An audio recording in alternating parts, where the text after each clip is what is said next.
Okay, welcome back to your channel. आज काफ़ी लंबे समय के बाद जो है 11th क्लास का एक लेक्चर जो है आप लोगों के सामने पेश किया जा रहा है, तो इसको ध्यान से देखिएगा। सबसे पहली बात तो ये है कि एक नया चैप्टर है जो कि आप देख सकते हैं कि ऑर्गेनिक का जो हम लोगों का एक चैप्टर है जिसका नाम है some basic concept of organic chemistry, या हम कह सकते हैं general principle of organic chemistry, जिसको कि हम लोग शॉर्ट में जीओसी भी बोलते हैं। ठीक है, तो इस टाइप का जो मतलब ये जो चैप्टर है, क्योंकि इसमें हम लोग जनरल ऑर्गेनिक केमिस्ट्री यानी कि ऑर्गेनिक केमिस्ट्री के बारे में बात करेंगे, तो ऑर्गेनिक केमिस्ट्री आपने ऑलरेडी जो है ऑर्गेनिक कंपाउंड्स की डेफिनेशन पढ़ी हुई है 10th क्लास में। तो 10th क्लास में हम लोगों ने क्या देखा था कि ऑर्गेनिक कंपाउंड्स को क्या कहते हैं। ऑर्गेनिक कंपाउंड्स की अगर डेफिनेशन की बात करें तो organic compounds are those compounds which are actually made up of carbon and hydrogen. ठीक है, और जो कि लिविंग ऑर्गेनिज्म में एक तरीके से क्या होते हैं, प्रेजेंट होते हैं, तो हम उनको ऑर्गेनिक कंपाउंड्स कहते हैं। ठीक है, तो यहाँ ऑर्गेनिक कंपाउंड्स के बारे में डिफाइन करने की इतनी ज़्यादा जरूरत नहीं है क्योंकि हमको ऑलरेडी पता है। तो ऑर्गेनिक कंपाउंड्स में एक वर्ड आता है ऑर्गेनो। ठीक है, अब ये जो ऑर्गेनो वर्ड है ये यहाँ पे लैटिन लैंग्वेज से आया हुआ है। ये ऑर्गेनो एक लैटिन वर्ड है, ठीक है, और जिसका मतलब होता है और कार्बन। ठीक है, विच मीन्स कार्बन। ठीक है, इसका मतलब होता है कार्बन।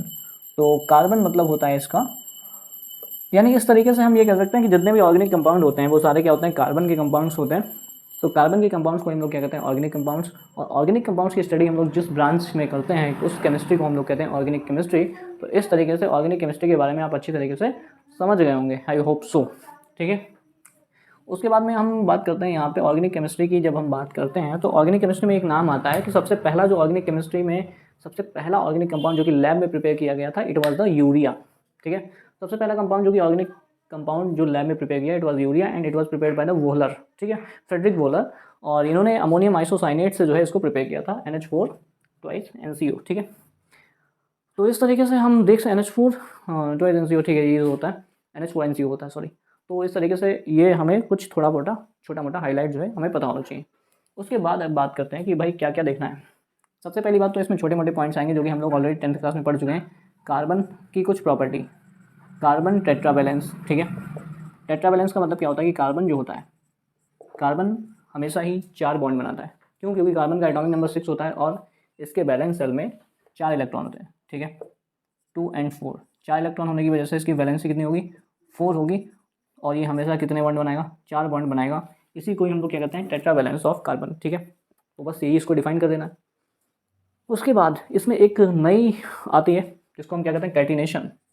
कैटिनेशन एक प्रॉपर्टी होती है। कैटिनेशन का मतलब क्या होता है, self combining property, self combining property. ठीक है, जिसमें कि कोई एटम जो है अपने ही एटम के साथ जुड़ जाता है, तो इस प्रॉपर्टी को कहते हैं कैटिनेशन। तो कैटिनेशन क्या होता है, catenation is a property of the carbon in which carbon having the ability to combine with the number of the carbon by itself and form a large number of organic compound. ठीक है, यानी carbon जो है कई सारे carbon के साथ जुड़ने की टेंडेंसी रखता है। इसी वजह से कार्बन के मिलियंस ऑफ ऑर्गेनिक कंपाउंड जो हैं पॉसिबल होते हैं। ठीक है, कार्बन के अलावा और कौन कैटिनेशन प्रॉपर्टी शो करता है, कार्बन के अलावा सिलिकॉन भी कैटिनेशन प्रॉपर्टी, हमें सिलिकॉन और जर्मेनियम वगैरह भी कैटिनेशन प्रॉपर्टी शो करते हुए देखे गए, लेकिन कार्बन की कैटिनेशन प्रॉपर्टी सबसे ज़्यादा होती है। ठीक है, तो इस तरीके से हम ये कह सकते हैं कि कैटिनेशन का मतलब होता है कि self combination of any atom. Any atom में भी 3 आते हैं, सिर्फ कार्बन, सिलिकॉन, जर्मेनियम। ठीक है, उसके अलावा कोई भी एलिमेंट जो है कैटिनेशन नहीं शो करता है। उसके बाद आ जाओ, जब आप कैटिनेशन हो जाएंगे, कैटिनेशन के बाद आप लोगों ने 10th क्लास में एलोट्रॉप्स पढ़े हैं। एलोट्रॉप्स क्या होते हैं, एलोट्रॉप्स आर दो substances which having the different physical property but same chemical property. यानी ऐसे कोई 2 या 2 से ज़्यादा एलिमेंट रखे हैं, मतलब सब्सटेंस रखे हैं जिनकी फिजिकल प्रॉपर्टी अलग है लेकिन केमिकल प्रॉपर्टी सारी सेम है, तो उन्हें हम क्या कहते हैं, उन्हें हम कहते हैं एलोट्रॉप्स। ठीक है, तो कार्बन के जो है 3 एलोट्रॉप होते हैं, डायमंड, फुलरिन एंड ग्रेफाइट, जो कि ऑलरेडी आप 10th क्लास में पढ़ के आ चुके हैं। ठीक है, 10th क्लास दोबारा पढ़ाया जा रहा है, डायमंड, ग्रेफाइट एंड फुलरिन, है ना। हमें इस पर ज़्यादा डिटेल चर्चा नहीं करने की जरूरत है यहाँ पे। अब हम क्या करेंगे भाई, ऑर्गेनिक कंपाउंड्स पढ़ेंगे। ठीक है, ये सब हटा रहा हूँ क्योंकि इसकी हमें बहुत ज़्यादा ज़रूरत अब नहीं हो रही है। उसके बाद हम लोग क्या करने वाले हैं, ऑर्गेनिक कंपाउंड्स। ऑर्गेनिक कंपाउंड्स कई सारे होते हैं। ठीक है, ऑर्गेनिक कंपाउंड आप लोगों ने 10th क्लास में पढ़े होंगे कि कई सारे ऑर्गेनिक कंपाउंड पॉसिबल होते हैं। ठीक है, तो हम कुछ ऑर्गेनिक कंपाउंड्स बता रहे हैं आपको कौन से होते हैं और उसके अलावा कौन कौन से हो सकते हैं। सबसे पहले बात तो ऑर्गेनिक कंपाउंड, एक तो हाइड्रोकार्बन आप लोगों ने पढ़ा होगा, हाइड्रोकार्बन होते हैं, एल्कोहल होते हैं, एल्डिहाइड भी होता है, कार्बोक्सिलिक एसिड भी होता है। ठीक है, और कीटोन भी होता है। उसके बाद में अमाइंस होते हैं, और क्या होता है, अमाइड्स भी होते हैं। बहुत होते हैं यार, हमने तो कल बहुत कम पढ़ा था 10th में। तुमने 10th में कुछ भी नहीं पढ़ा था। उसके बाद में अमाइड्स हो गया, अमाइंस हो गया, नाइट्राइल्स हो गया, ठीक है, नाइट्राइल्स होते हैं और भी कई सारे निकल आएंगे, एस्टर हो जाएगा, ठीक है। तो ये सारे जो होते हैं ऑर्गेनिक कंपाउंड्स होते हैं। तो ऑर्गेनिक कंपाउंड्स क्या होते हैं, एक तरीके कई सारे ऐसे कंपाउंड जिसमें कि कार्बन हाइड्रोजन होता है, साथ में और भी कुछ आइडेंटिकल चीज़ें आ जाती हैं, तो उन सभी के नाम जो है अलग अलग हो जाएंगे, ठीक है। तो अब हम क्या करेंगे, सबसे पहले तो हाइब्रिडाइजेशन देखेंगे। कोई भी आपको ऑर्गेनिक कंपाउंड दिया गया है तो हम उसमें हाइब्रिडाइजेशन यानी जो कार्बन है उसका हाइब्रिडाइजेशन कैसे निकालेंगे, ठीक है। तो कैलकुलेशन ऑफ हाइब्रिडाइजेशन, ठीक है, कैलकुलेशन ऑफ हाइब्रिडाइजेशन मतलब जैसे हमारे पास यहाँ पे CH3OH है, ठीक है। हम क्या करेंगे, कार्बन का हाइब्रिडाइजेशन या किसी का भी हाइब्रिडाइजेशन कैलकुलेट करेंगे, ठीक है। और यहाँ पे हमारे पास CH3NH2 है, ठीक है। उसके बाद में CH11CH, ठीक है। इस तरीके से हमने यहाँ पे 2-3 कई सारे 4-5 कंपाउंड ले लिए हैं, तो उनका हमें हाइब्रिडाइजेशन निकालना है। उसके बाद में एक कंपाउंड और ले लेते हैं थोड़ा, ठीक है। और इसके बाद हम लोग क्या करेंगे, इसका कैलकुलेशन करेंगे। उसके बाद अब 1-2 एग्जांपल और उठा लेते हैं। तो 1-2 एग्जांपल और उठाने के बाद में हम कैलकुलेशन स्टार्ट करेंगे। और एक एग्जांपल ले सकते हैं, कोई भी ले सकते हैं एग्जांपल। जैसे हमारे पास एग्जांपल है इसका, यहाँ पे CH11CH CS3, ठीक है। हमको क्या करना है कि जहाँ पे मैंने अंडरलाइन की हुई है उनका हाइब्रिडाइजेशन निकालना है, ठीक है। तो हाइब्रिडाइजेशन निकालेंगे, यहाँ पे इस आइटम का निकालेंगे, इस आइटम का भी निकाल लेंगे, इसका भी निकाल लेंगे, ठीक है। तो हाइब्रिडाइजेशन निकालने के लिए क्या करना पड़ेगा हमें किसी भी ऑर्गेनिक कंपाउंड का हाइब्रिडाइजेशन निकालने के लिए उसमें ऑर्गेनिक कंपाउंड का हाइब्रिडाइजेशन नहीं निकला, उसमें जो एटम है उनका हाइब्रिडाइजेशन निकालेंगे, ठीक है। निकालने से पहले देखते हैं कि भाई दिखाई दे रहा है, बहुत अच्छा दिखाई दे रहा है यार, ठीक है।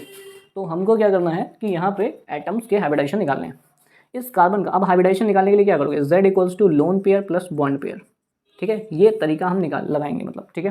तो इस वाले के लिए हम ये जो कार्बन है इस वाले के लिए हम lone pair plus bond pair जब निकालेंगे तो lone pair plus bond pair, इस कार्बन के पास जो इलेक्ट्रॉन बचे रह जाते हैं बॉन्ड बनाने के बाद में उसको लोन पेयर कहते हैं। और लोन पेयर को हम लोग अनशेयर्ड पेयर ऑफ इलेक्ट्रॉन भी कहते हैं।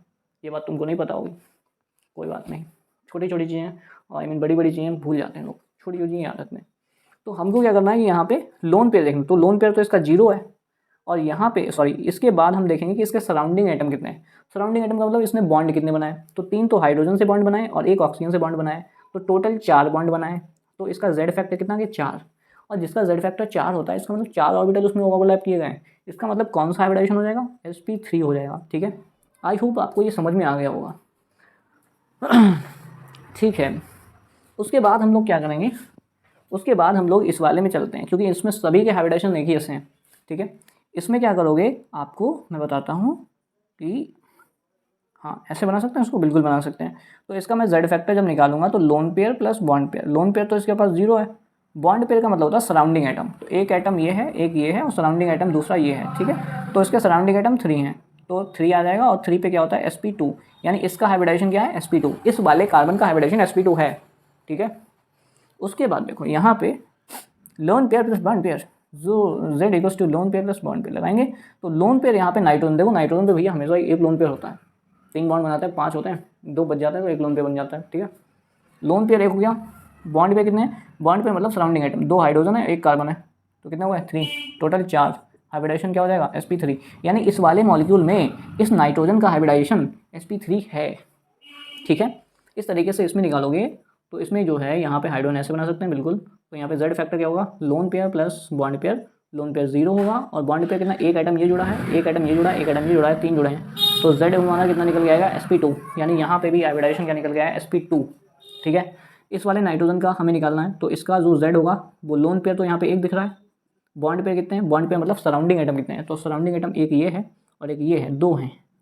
यहाँ पे कितना आया, 3 आया, यानी कि sp2 यहाँ पे हाइब्रिडाइजेशन क्या है, sp2, यानी यहाँ जो नाइट्रोजन है वहाँ पे sp2 हाइब्रिडाइजेशन दिखा रहा है। अच्छी बात है, कोई जरूरी थोड़ी एक ही जैसे दिखाएगा। अच्छा, इस वाले कार्बन के लिए Z फैक्टर जब निकालोगे तो Z = लोन पेयर 0 है और बॉन्ड पेयर क्या है, एक हाइड्रोजन जुड़ा है, एक इस कार्बन जुड़ा है और एक इधर कार्बन जुड़ा है, तो टोटल 3 एटम जुड़े हैं। तो यहाँ पे sp2 निकल के आ जाएगा।